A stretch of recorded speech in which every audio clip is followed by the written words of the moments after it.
too. People need to complain about things too. Hello, this is the English Language Learning Podcast. That is our headline, our title for today. People need to complain about things too. As pessoas precisam reclamar sobre as coisas também. Não sei se é exatamente o mesmo palavras em português, mas eu tentei. Let's read an elaboration. Again, você pode encontrar a leitura na descrição para todos os vídeos no canal do YouTube. The title, People Need to Complain, reclamar about things too, or about stuff. Here is the elaboration, the explanation. I know we have to be grateful about the things we have now, because one day we may lose them. But come on, let me complain about everything. Complaining can help let feelings and thoughts out of your system, and it's a great way to express things we don't like. I hate when some people say that we don't have to complain about anything at all. Let me read this one more time, because it's very short. The title, People Need to Complain About Things Too. I know we have to be grateful about the things we have now, because one day we may lose them. But come on, let me complain about everything. Complaining can help let feelings and thoughts out of your system, and it's a great way to express things we don't like. I hate when some people say that we don't have to complain about anything at all. So, that is the reading. It's very short. Você pode encontrar a leitura na descrição para todos os vídeos no canal do YouTube. Coming up next, all things English.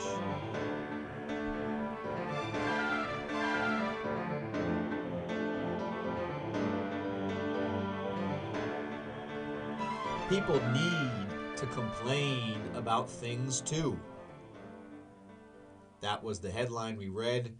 We read a very short description about someone's opinion on the value of complaining and how it's something that people need to do.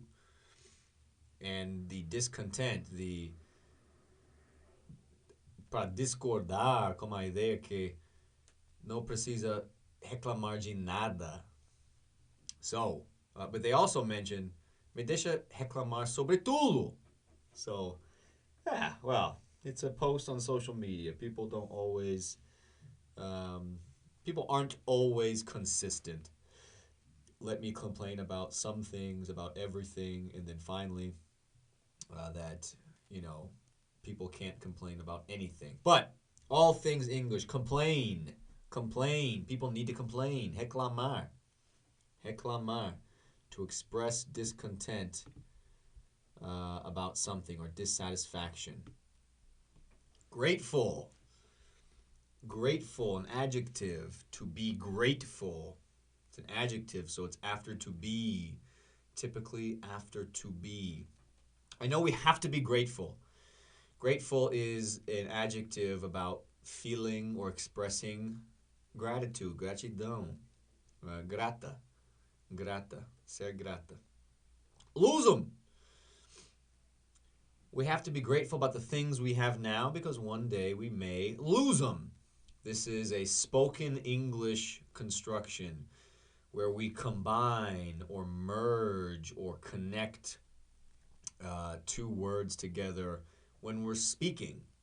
And when we're writing, quando estamos escrevendo, normalmente as pessoas escrevem as palavras separadas, mas nesse caso ela estava escrevendo como ele ou ela está falando.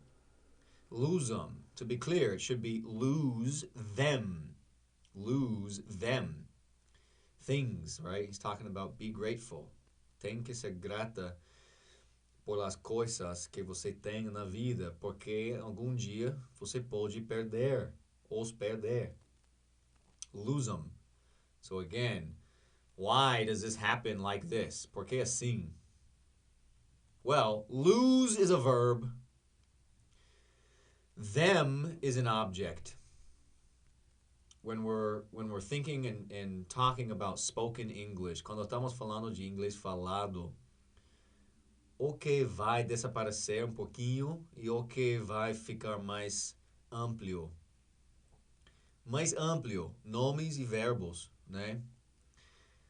O que vai desaparecer normalmente, pronouns, object pronouns, adjective pronouns, prepositions, articles.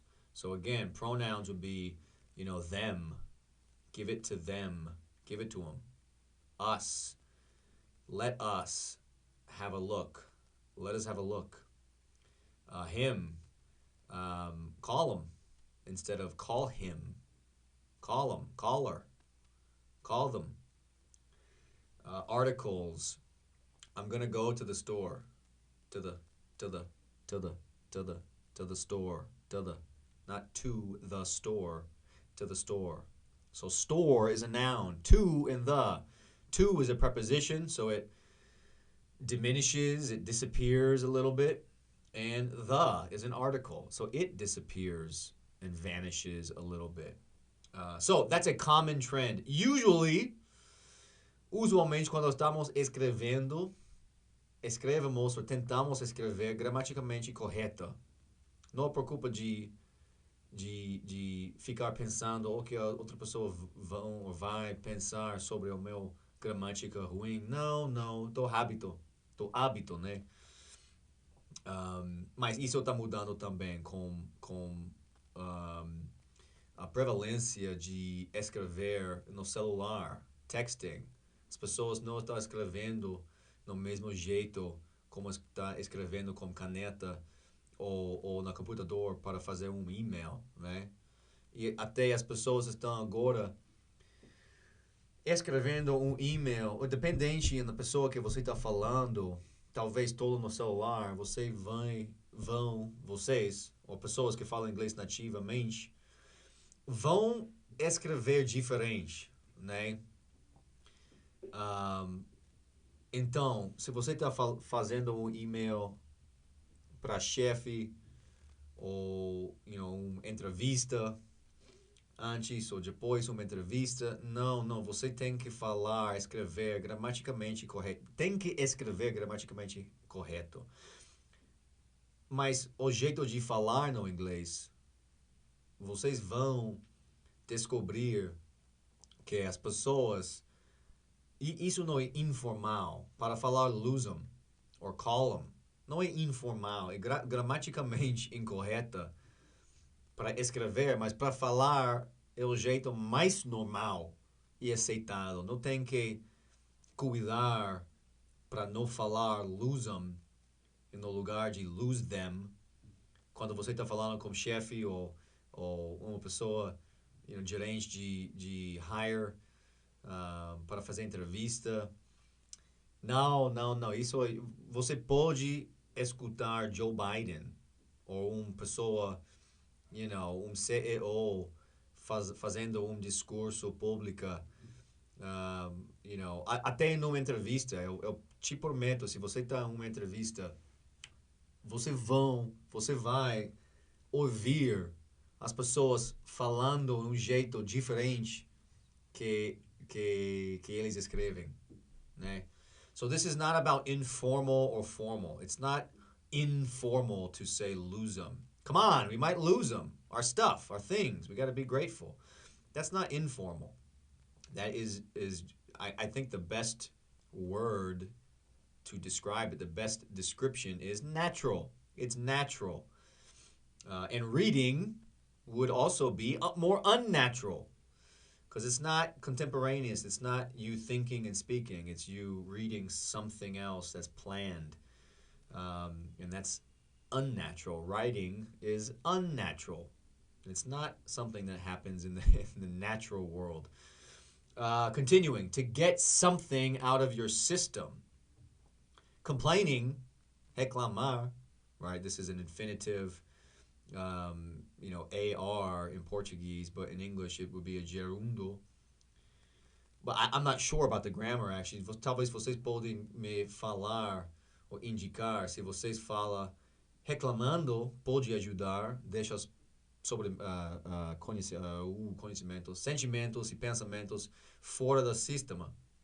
Ou seja, reclamar pode ajudar a deixar sentimentos e pensamentos sair do seu sistema. So, I don't know exactly, but hear me now. Complaining is a gerundo. How do we know this? ING.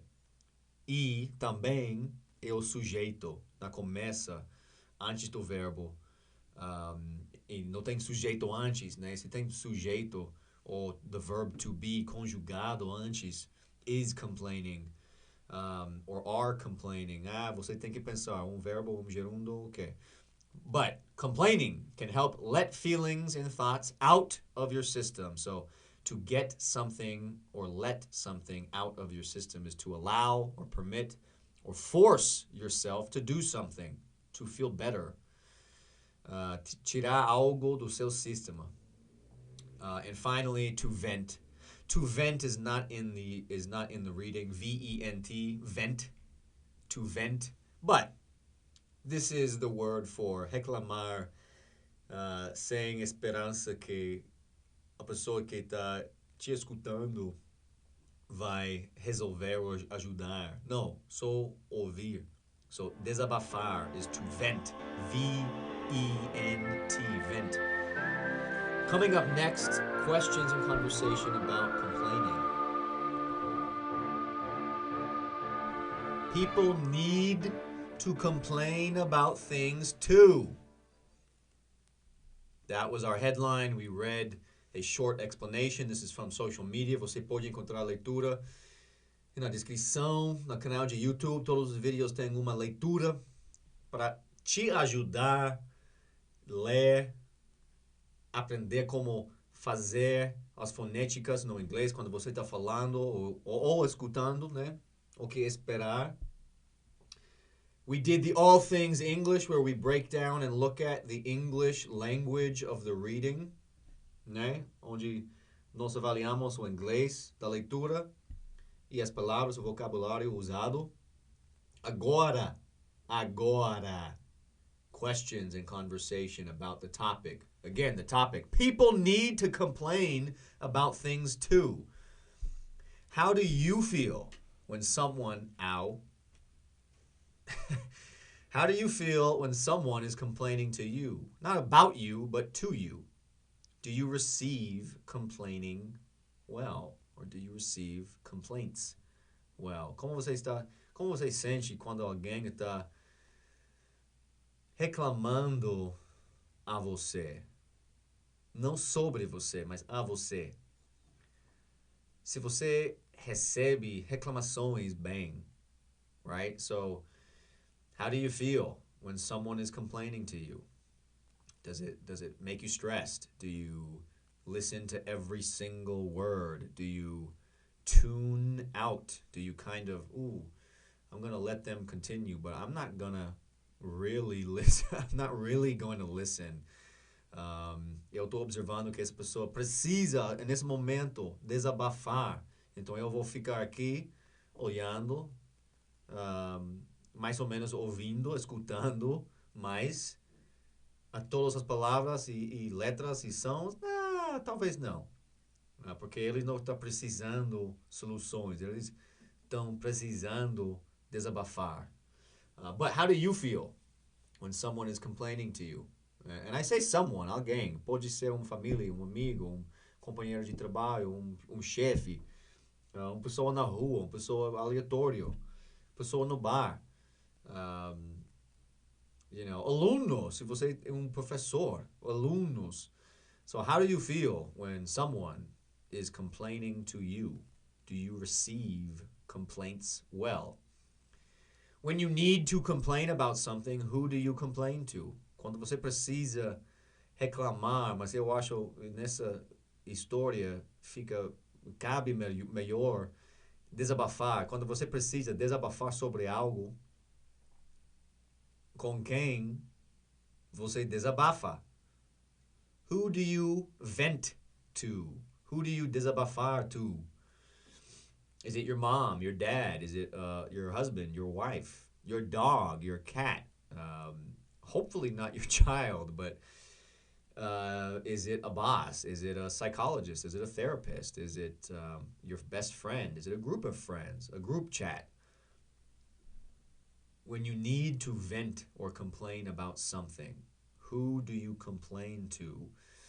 I think I have a friend or two that I will vent with. Um, there's more questions coming about this topic, but I don't vent frequently. I don't vent with my parents that much, maybe about politics, that's all. Um, but usually a friend or two, but not many people. There's not many people in my circle, my life, who I feel comfortable venting to. Não tem muitas pessoas na minha vida que eu fico confortável desabafando com. Não é por culpa deles, né? Não que eu não tenho amigos que vale a pena fazer isso. Não é isso, mas uma cultura familiar e talvez, you know, institutional. Let me try that again. Institucionalmente, eu tô programado para não desabafar. I think that may be generational. I'm not sure, but that's part of another question at the end of the section. So, again, when you need to complain or vent or desabafar, who do you complain or vent or desabafar to? How often will you openly or directly complain when receiving a service, like at a restaurant, or concerto, someone fixing something, or someone coming to your house to make or create or instalar algo, or at the bank, or anywhere, any service industry? How often, com qual frequência, ou com o que frequência, você abertamente, diretamente reclamar quando você está recebendo um serviço e você tem dissatisfaction or descontento, né? Again, that's hard for me. It is hard for me to complain about things to people. And that could be a family culture. That could be a country, like I said, more institutional. The schools I went to, the people who, shaped who I was when I was younger. Complaining to me is very uncomfortable when I'm doing it. I'm okay with other people complaining. I enjoy it because, hey, they trust me to tell me what they're struggling with or fighting with or stressed about. I like that, but I do not like complaining. It makes me very uncomfortable to complain about things, even if I'm receiving a service or if I get a plate of food and it's not what I ordered. Eu tô recebendo comida e eu recebi uma coisa que eu não pedi. Usually, my first instinct, I'm not saying the end result, but my first instinct is to figure out how to, be okay with the service or the problem, to try and be okay with it, to be cool about it. That's my first instinct. It's not always my natural instinct, but it's usually my first instinct to try and do that. It's my programming. Next question. In your experience, how do you know when someone is venting versus when someone actually wants your help finding a solution? So this is about the difference between reclamar e desabafar. Em sua experiência, como você sabe quando alguém está desabafando versus quando alguém de verdade quer ajuda, encontrando uma solução e está reclamando de verdade? How do you know when someone just needs you to listen versus when someone needs you to help? That's difficult. It's very difficult to just know without asking. So it's part of my answer. You need to ask. And what are some signals that someone is desabafando, talking about something that is completely unrelated to you. If Camila is talking about her job and her boss, if someone is talking to me about their workplace, I have no power or control, or maybe even no interest in what happens at your job. And so if you are complaining to me about something I clearly cannot fix or help, then I'm going to assume that you are venting, desabafando, just complaining just to do the exercise mentally. If you tell me, hey, what do you think? If someone asks me, what do you think? Or what would you do? O que você faria? O que você pensa? O que você acha?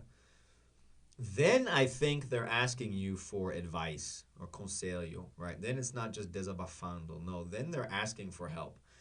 So I think there are key words, right, and questions that people use when they need help and they want help.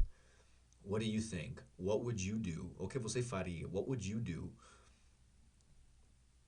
Has this happened to you before? What was it like? So I think that there's direct conversation that needs to happen to indicate, hey, I need help. I'm expecting you to give me an idea or a solution or a comment versus, no, you don't need to even say anything. Você não precisa falar nada. Estou desabafando e se você quer me ajudar, só escutar, só ouvir.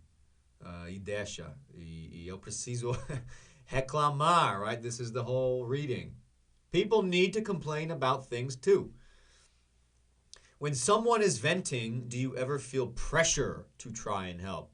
Se alguém está desabafando a você e você está consciente, se você está ciente que está desabafando, não reclamando para você ajudar ou resolver, não, desabafando.